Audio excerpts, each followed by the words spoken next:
안녕하십니까. 사회복지학과 2학년 학술제 학교폭력을 맡았습니다. 저희는 학교폭력이라는 주제로 잡았는데요. 학교폭력의 심각성과 그리고 유형 또는 가해자 처벌이나 예방을 하기 위해 학교폭력을 주제로 잡았습니다. 첫 번째는 저희가 학교폭력에 대해 어떻게 생각하는지 학교폭력의 의미 등을 조사했고요. 다음은 학교폭력의 유형별 현황이 들어가면 좋을 것 같아서 유형별 현황도 조사를 했습니다. 언어폭력이 가장 높았고 조사 결과에 따르면 이렇게 나옵니다. 그리고 학교폭력에 대한 원인이 가장 중요하다고 생각을 해서 학교폭력이 발생하는 원인에 대해서도 넣었습니다. 학교폭력이 발생하는 원인에는 단순한 장난이 가장 컸습니다. 다음은 학교폭력 신고 절차 및 가해자 처벌에 대한 내용인데요.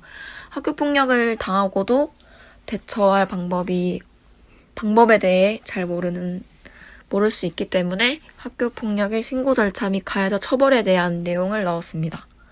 그리고 학교폭력이 발생하기 전에 예방을 하는 것이 가장 중요하다고 생각을 합니다. 그렇기 때문에 학교폭력을 예방하기 위해서 정부가 하는 일, 예방교육을 어떻게 실시하고 있는지, 그리고 예방을 위해 가장 필요한 게 무엇인지에 대한 내용을 넣었습니다.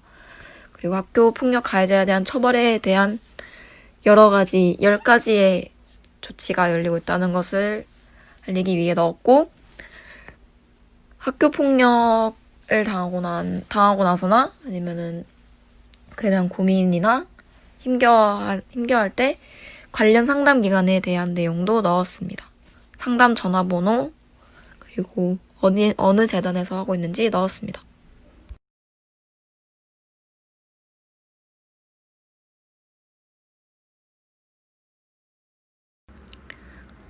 저희 2조는 청소년 지도사에 대해서 조사하였는데요. 청소년 지도사는 응시 자격을 갖춘 자가 산업인력공단에서 시행하는 청소년 지도사 자격시험에 합격하고 자격 연수 과정을 마친 자로서 자격증을 교부받은 자입니다. 청소년 지도사의 취업 분야는 심리상담센터, 청소년 야영장, 청소년 수련관, 청소년 수련원, 청소년 뉴스호스텔, 청소년 문화의 집, 청소년 특화시설 등이 있습니다. 그리고 청소년 지도사 교육과정 및 자격증 취득은 청소년 지도사 1급 응시 자격은 2급 청소년 지도사 자격 취득 후 청소년 활동 등 청소년 육성 업무 종사 경력이 3년 이상인 사람이고, 검정 과목은 청소년 연구 방법론, 청소년 기관 운영 등 총 5과목입니다. 청소년 지도사 2급 자격은 4년제 이상 대학 학력이며, 검정 과목은 청소년 육성 제도론, 청소년 지도 방법론, 청소년 심리 및 상담, 청소년 문화 등 총 8과목입니다. 청소년 3급 응시 자격은 전문대 이상 학력이며, 검정 과목은 청소년 육성 제도론, 청소년 활동, 청소년 심리 및 상담, 청소년 문화 등 총 7과목입니다. 청소년 지도사의 미래 전망은 고용노동부의 향후 10년 고용 전망 발표에 따라 169개 직업 중 고용 증가 상위 13개 직업 중 청소년 지도사가 포함되어 있습니다. 향후 10년간 상단 전문가의 청소년 지도사의 고용은 증가할 것으로 전망되며, 핵가족의 심화,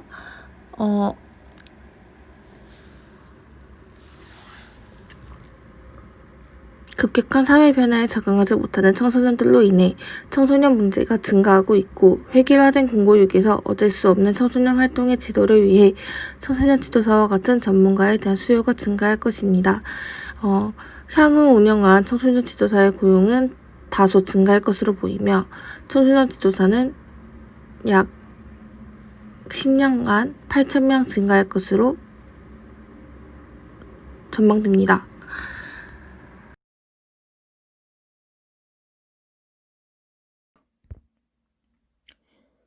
저희 조는 아동 학대에 대한 전반적인 내용을 포스터에 담았습니다. 아동 학대란 보호자 포함 성인이 아동의 건강, 복지를 해치거나 정상적인 발달을 저해할 수 있는 신체적, 정신적, 성적 폭력, 그리고 가혹 행위, 유기, 방임을 하는 것을 말합니다. 아동 학대의 원인은 크게 4가지로 나누었습니다. 첫째, 부부 갈등 및 폭력. 둘째, 원치 않은 임신. 세 번째, 부모의 아동학대 경험. 네 번째, 알코올 중독이나 마약 등의 물질 관련 경험으로 보았습니다. 그렇다면 아동학대의 유형에는 어떤 것이 있을까? 첫째, 신체적 학대. 둘째, 성적 학대. 셋째, 심리적 학대. 마지막으로 방임이 있습니다. 현재 우리나라의 아동학대 현황은 2014년부터 점진적으로 증가하여 학대로 인한 아동 사망이 6년간 총 175명에 달았습니다. 이런 학대를 겪은 아동이 치료받지를 못한다면 타인과의 신뢰 형성에 어려움을 겪게 되고 다른 세대에게 학대 행동이 되물리될 가능성이 높아집니다. 그리고 학대 아동은 정신적, 사회적, 신체적 치료의 효과가 엄청나게 오랜 시간이 걸리고 그만큼 많은 노력이 필요합니다. 학대 아동을 위해서 우리가 꼭 알아야 할 사항들입니다. 아동학대 신고 번호는 국번 없이 112고요. 아동심리상담센터는 전국 어디에나 있습니다. 그리고 언제 어디서나 온라인 상담 서비스를 신청할 수 있고 마지막으로 우리 모두 다 아동학대 신고 의무자라는 것을 잊으면 안 됩니다. 다시 한번 말씀드리지만 신고는 국번 없이 112입니다. 우리 모두 신고 의무자로서 더 이상 학대 아동들을 무시하거나 모른 척하면 안 된다고 생각합니다.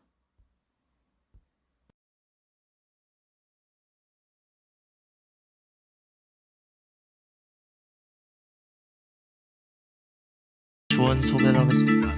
조장은 강승희 학생이고 조원은 김은서, 송근석, 이건희, 오홍림, 정은우, 지정미, 홍기훈 학생이 있습니다.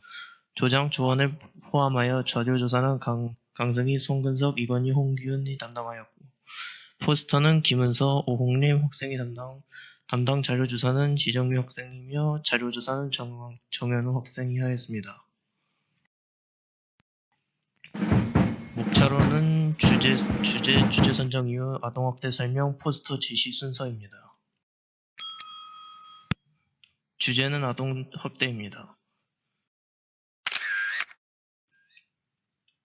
주제 선정 이유는 최근 들어 아동학대 관련 뉴스와 기사를 많이 접하게 되면서 아동학대에 관심을 가지게 되었고 이를 알리고자 저희 조에서는 아동학대를 주제로 선정하였습니다.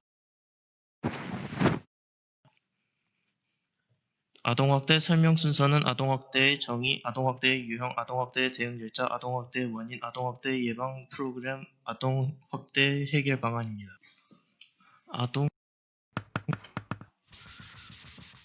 아동학대의 정의는 내용을 화면을 참고해 주세요.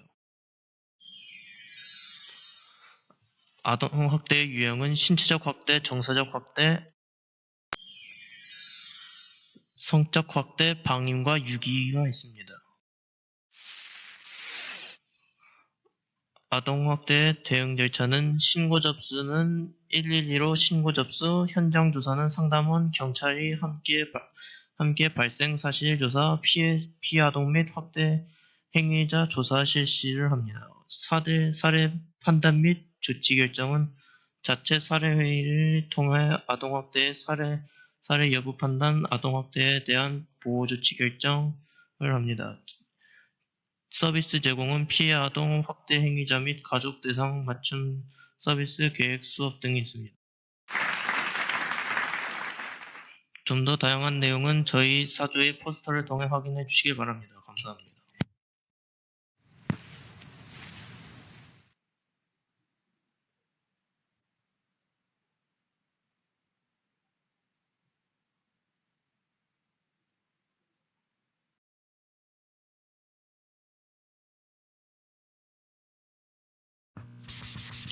안녕하십니까. 저희는 사회복지학과 2학년 오주입니다. 지금부터 목차에 대해 말씀드리겠습니다. 첫 번째 포스터 제목, 두 번째 조언 소개, 세 번째로 학술제에 관한 설명, 네 번째로 대화 순서에 대한 소개 및 사진 제시로 하겠습니다. 저희 조는 독거노인 실태와 지원을 주제로 선정하여 카카오톡 대화를 Q&A 형식으로 하였습니다. 저희 조는 조정을 담당한 사람은 양지희 학생이며 조원에는 김승천, 김재영, 손지영, 유소영, 조한우, 장현준, 현승현 학생이 있습니다. 조장은 포스터 만들기와 자료 정리를 하였고 조원들은 자료 수집 및 조사를 하였습니다. 독거노인 인식 및 실태에 대한 내용을 사진으로 보여드리겠습니다.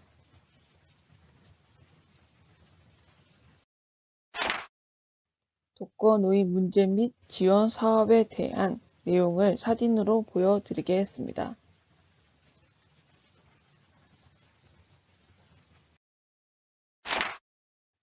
노인복지시설의 지원과 제주에 있는 복지관 사업명에 대한 내용을 사진으로 보여드리도록 하겠습니다.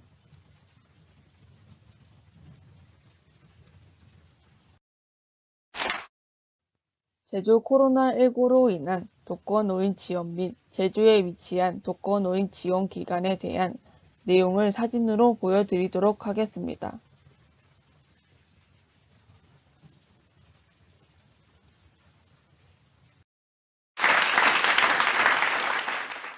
시간을 내주셔서 정말 감사합니다.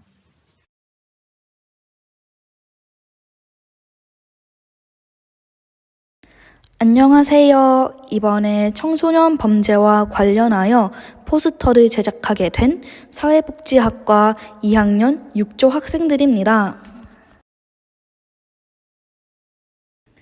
청소년들이 행하는 청소년 범죄의 원인은 다양하지만 일반적으로 가정과 학교, 각종 유해 환경이 원인이 됩니다. 그렇다면 청소년 범죄의 종류 중 가장 많이 일어나는 범죄에는 어떤 것이 있을까요? 살해 강력 범죄에 속하는 살인, 강도, 절도, 폭력이 주로 일어나는 범죄 유형입니다. 일반적으로 그들은 청소년 범죄의 형량이 성인 범죄의 형량보다 처벌 강도가 미미한 점을 악용하여 범죄를 행하는데요. 그렇다면 과연 청소년 범죄를 성인 범죄와 동일하게 보고 같은 형량을 준다면 문제가 해결될까요? 꼭 그렇지만은 않습니다. 무엇보다도 그들은 우리나라의 사회에 기여할 수 있는 소중한 미래의 자원들입니다. 때문에 우리는 그들의 형량을 증가시키는 방법보다는 앞으로의 개선 가능성에 초점을 맞추어야 하고 사전에 예방하는 방법으로 그들의 범죄를 막아야 할 것입니다. 가정에서는 자녀에게 지속적인 관심과 적절한 훈육이 필요하고 학교에서는 유해 환경을 정화하고 학교 내에 인성교육과 상담센터의 기능 강화가 필요합니다. 마지막으로 지역사회에서는 대중매체의 교육적 기능을 강화하도록 하여 유해 매체가 청소년들에게 노출되지 않도록 해야 할 뿐만 아니라 청소년들을 위한 건전한 교육시설 확충과 저소득층 청소년에 대한 보호 지원 활동을 전개해야 하겠죠. 이렇게 여러 곳에서의 노력이 이루어진다면 청소년들의 범죄가 점차 개선될 수 있지 않을까요? 이러한 노력들을 이루기 위해 우리는 청소년들을 중점적으로 생각하고 그들의 관점에서 문제를 해결할 방법을 강구해야 할 것입니다. 이상으로 청소년 범죄에 관련한 제주 한라대학교 학생들의 의견이었습니다. 시청해 주셔서 감사합니다.